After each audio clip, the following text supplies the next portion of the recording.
साफ्रोमबो नायगिरि नोंथांमोनखौ बासायगिरि फोरबो जिसु ख्रिस्टनि मुङै खुलुमहरदों आरो लोगोसे फिन दिनैनि गोदान भिडिअनि गेजेरजों बरायदों। अनजाग्रा नायगिरि नोंथांमोननो दिनै मोनसे बेबायदि रादाब लानानै फैदों जेरावहाय गुबुन धोरोमनि जि दैदेनगिरिफोर दङ, डेट मिन्स हिन्दु धोरोमनि जे दैदेनगिरिफोर दङ, कथा बाजाक खालामग्राफोर दङ, बिथांमोना ख्रिस्टियान जानायखौ हमथानो थाखाय गोबां रोखोमनि राहा लामाफोरखौ लागासिनो दङ। दिनै बेबायदिनो मोनसे भिडिअ क्लिप लानानै फैदों जेराव नोंथांमोना बयबो सिनाय मोनो जानांगौ धीरेन्द्र शास्त्री। नोंथांमोना जुदि गोबां बाथ्राफोरखौ सोलोङोब्ला नोंथांमोना निस्सय बिथांखौबो मोनथिगौ। बिथाङा इउटिउबाव गोबां फैयो आरो बिथाङा सासे धोरोमगुरु, भारतनि सासे गिदिर धोरोमगुरु आरो बिथाङा गोबां गुबुन गुबुन धोरोमनि सुबुंफोरा ख्रिस्टियान जानायखौ हमथानो थाखाय गोबां रोखोमनि राहा लामा, गोबां रोखोमनि बाथ्राफोरखौ बिथाङा बुंबाय थायो। एबाराव बे खेबाव बिथाङा मोनसे बेबायदि खामानि मावनो नागिरदों जेरावहाय एसियानि गेजेराव बयनिख्रुइबो देरसिन जिथु गिर्जा दङ, बे गिर्जाया भारताव दङ। एसियानि गेजेराव नैथि देरसिन, डेट मिन्स नैथि देरसिन बे जाहैबाय भारतनि छत्तीसगढ़आव दङ, जाजपुर होननायाव आरो बिनि कुनकुरी टाउनाव दङ बे गिर्जाया। आरो बे गिर्जानिफ्राय एबा बे गिर्जानि मोखांनिफ्राय बिथाङा मोनसे कथा बाजाक खालामनायनि बाथ्राखौ बुंदों।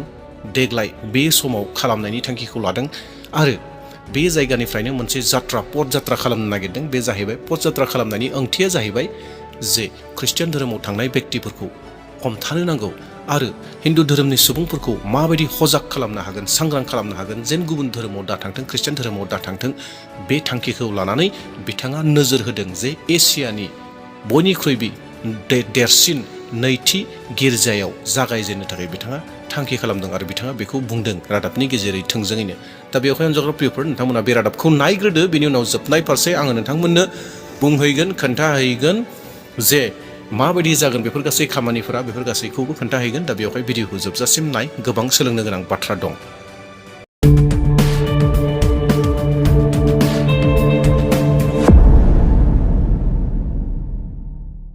धाम पीठाधीश्वर पंडित धीरेन्द्र कृष्ण शास्त्री सोमवार को बिलासपुर के दौरे पर हैं। इस दौरान उन्होंने एक बड़ी बात कही है, कहा है कि आने वाले वक्त में छत्तीसगढ़ में पदयात्रा की तैयारी है। एक पदयात्रा वे पहले कर चुके हैं मध्य प्रदेश में और अब छत्तीसगढ़ की बारी। नक्सल मुक्त छत्तीसगढ़ के लिए जो अभियान चल रहा है प्रदेश में, उसकी सराहना की। कहा है कि भारत में सबसे ज्यादा धर्मांतरण का खतरा अगर कहीं वे देखते हैं तो बस्तर और जशपुर में, इसलिए आगामी समय में जशपुर में बड़ी कथा की तैयारी।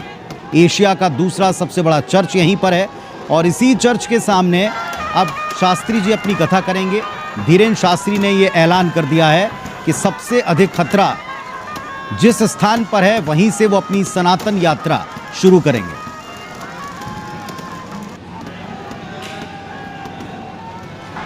छत्तीसगढ़ की भूमि अद्भुत है। प्रभु श्री राम का ये ननिहाल है। यहाँ आकर बहुत प्रसन्नता हुई। हम आगामी समय में छत्तीसगढ़ में पदयात्रा करेंगे, लेकिन पहले 7 नवंबर से दिल्ली से वृंदावन तक पदयात्रा करने वाले हैं। अंतरण में सबसे ज्यादा खतरा बस्तर क्षेत्र को है, इसलिए आगामी समय में हम जशपुर में कथा करने वाले हैं। सेकेंड बिगेस्ट जो एशिया की चर्च है उसके ठीक सामने हम कथा करने के लिए जशपुर जा रहे हैं। तो अब जशपुर में होगी पंडित धीरेन्द्र कृष्ण शास्त्री की कथा, वो भी उस चर्च के सामने जो एशिया का सबसे बड़ा चर्च है। सबसे बड़ा खतरा वहीं मानते हैं पंडित शास्त्री। और अब इस पर एक रिएक्शन भी आ गया है। बड़ा अपडेट है रायपुर से धर्मांतरण पर। धर्मलाल कौशिक ने अपनी पहले रिएक्शन में कहा है कि कांग्रेस धर्मांतरण को प्रमोट करती रही। ये बड़ी बात पे कह रहे हैं कि कांग्रेस धर्मांतरण को प्रमोट करती है, कांग्रेस घड़ियाली आंसू बहाती है। सरकार केवल धर्मांतरण रोक पाए ऐसा मुमकिन नहीं हो पाएगा। सरकार अकेले इस काम को नहीं कर सकती, समाज को भी जागरूक होना होगा। धर्मांतरण तभी रुक सकता है, धर्मांतरण होगा तो संतों को पीड़ा होना स्वाभाविक है, इसीलिए उनका इस कदम को उठाना ठीक है। तो पंडित धीरेन्द्र कृष्ण शास्त्री का ऐलान है कि वे सबसे बड़े चर्च के सामने अपनी सभा करने वाले हैं, कथा करने वाले हैं। तो वहीं उस पर पहला रिएक्शन आया धर्मलाल कौशिक जी का। पार्टी के पूर्व प्रेसिडेंट हैं पूर्व विधानसभा अध्यक्ष हैं, उनका ये कहना है कि धर्मांतरण से संतों को पीड़ा होना स्वाभाविक है, अकेले सरकार इसे रोक नहीं सकती है, इसके लिए समाज को जागरूक होना पड़ेगा। सरकार धर्मांतरण को रोके ये संभव नहीं होगा। समाज की भूमिका महत्वपूर्ण है और ऐसे साधु संतों का समाज में बड़ी मान्यता है। समाज जागरूक होगा तो धर्मांतरण अपने आप रुकेगा और इसलिए पद यात्रा के माध्यम से साधु संत हमारे यहाँ सब करते रहते हैं और हम उनका स्वागत करते हैं। साथ ही साथ में जिस प्रकार से कांग्रेस का बयान आते हैं, एक तरफ उनको प्रमोट करने वाले लोग हैं और दूसरी तरफ घड़ियाली आंसू बहाते हैं।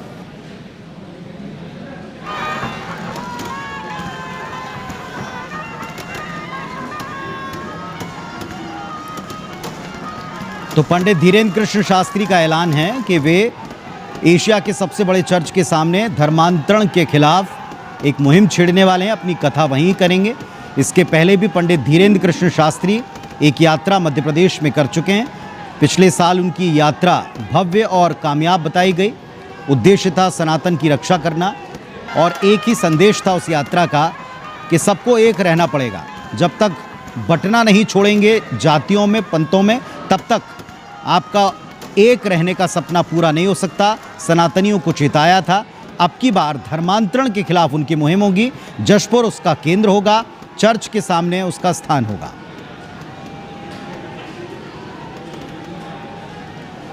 और इसी के साथ इस पर एक और बड़ा रिएक्शन रायपुर से आया।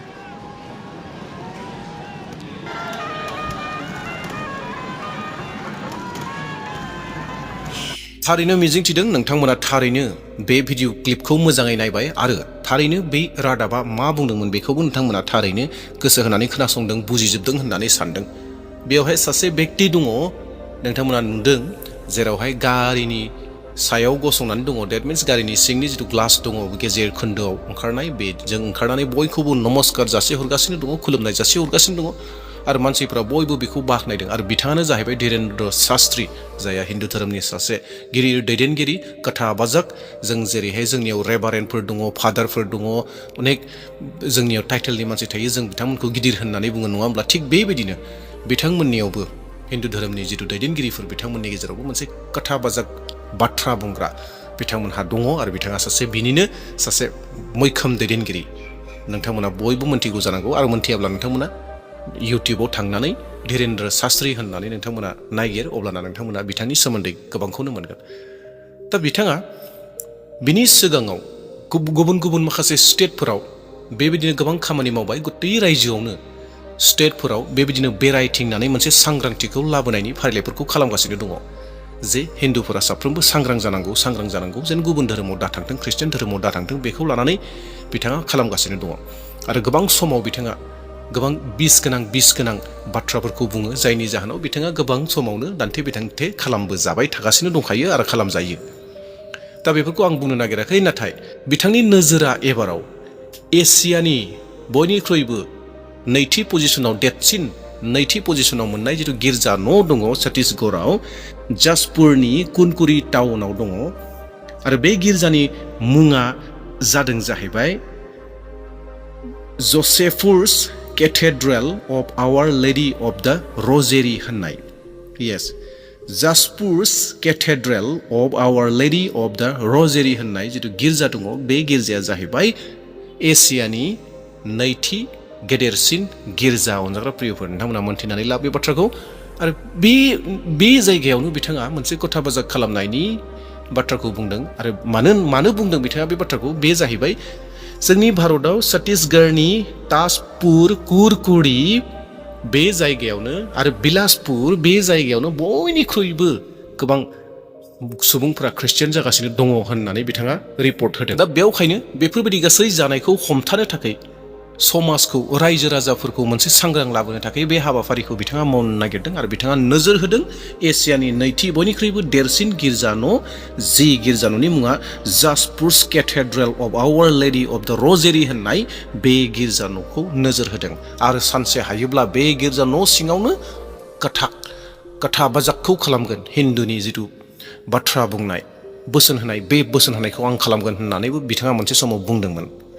जेखि जादिया अनजाग्रा प्रियफोर बे जाहैबाय बिथांमोननि मोन्थाय बुंनायनि मोन्थाय बिथांमोना बेखौ खालामनो फ्रि उदांस्रि दङ जे बिथाङा बबेबा गिर्जा न' मोखांनिफ्राय माबा मोनसे खामानि मावनो नागिरदों बिनि मोखांनिफ्राय मावनो नागिरदों रायजो राजाखौ हजाग खालामनो नागिरदों बे गासैबो बिथांमोननि खामानि एबा बिथांमोननि गोसोनि बाथ्रा नाथाय अनजाग्रा प्रियफोर दिनै जों बे भिडिअनि गेजेरजों एबा रादाबनि गेजेरजों बेखौसो सोलोंनांगोन बेखौसो मोनथिनांगोन जे मानसिफोरखौ हमथानो थाखाय गोबां राहा लामा लागासिनो दङ जे मानसिफोरा जेन जिसु ख्रिस्ट'खौ दा सिनाय मोनथों जिसु ख्रिस्ट'खौ दि सिनाय दा मोनथों जिसु ख्रिस्ट'खौ जे नाजावनो दा हाथों बेनि थाखाय भारताव थानाय गोबां सुबुंफोरा गोबां राहा लामा लागासिनो दङ दा बिथांमोनाबो गोबां राहा लामाखौ लागासिनो दङ नाथाय बेसेबां जना बे खामानिखौ मावबाय थानो हागोन मानोना अनजाग्रा प्रियफोर जों मोनथिगौ नङा होमब्ला बे जाहैबाय इसोरनि खामानि गाहाम रादाब होनाया इसोरनि खामानि बेखौ सोर हमथानो हागौ इसोरनि रायजोखौ फेहेरनाया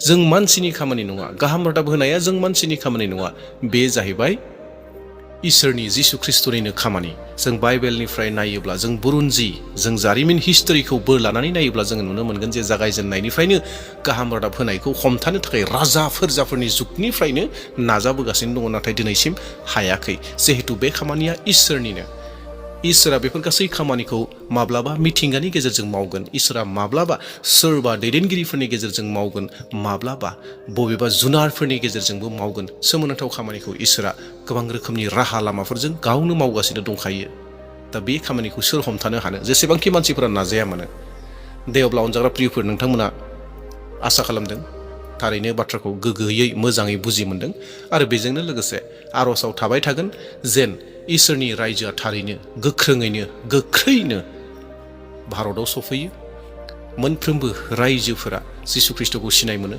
मोनफ्रोमबो रायजोफोरा जिसु ख्रिस्ट'खौ मोनो बेनि थाखाय आर'ज खालामदो बेनो नोंथांनि खामानि बेनो आंनि खामानि मानोना नोंथाङा जिसुखौ सिनाय मोनबाय आं जिसुखौ सिनाय मोनबाय नाथाय जोंनि न'खरनि जोंनि हारिनि जोंनि जाथिनि जोंनि हादोरनि जोंनि रायजोनि सुबुंफोरा दिनै गोबाङा जिसु ख्रिस्ट'खौ मोनाखै दा बेयावखाय जोंनि बिबान बियो आर'ज खालामनाया दा बेयावखाय जों आर'ज खालामनि अनजाग्रा प्रियफोर नोंथाङाबो आर'ज खालामदो जेन गोख्रैनो भारताव गासै रायजोआवनो जिसु ख्रिस्ट'नि रायजोआ फैयो दे अब्ला प्रियफोर दिनैनि रादाबखौ बेसेयावनो दोनथ'नोसै थेंक इउ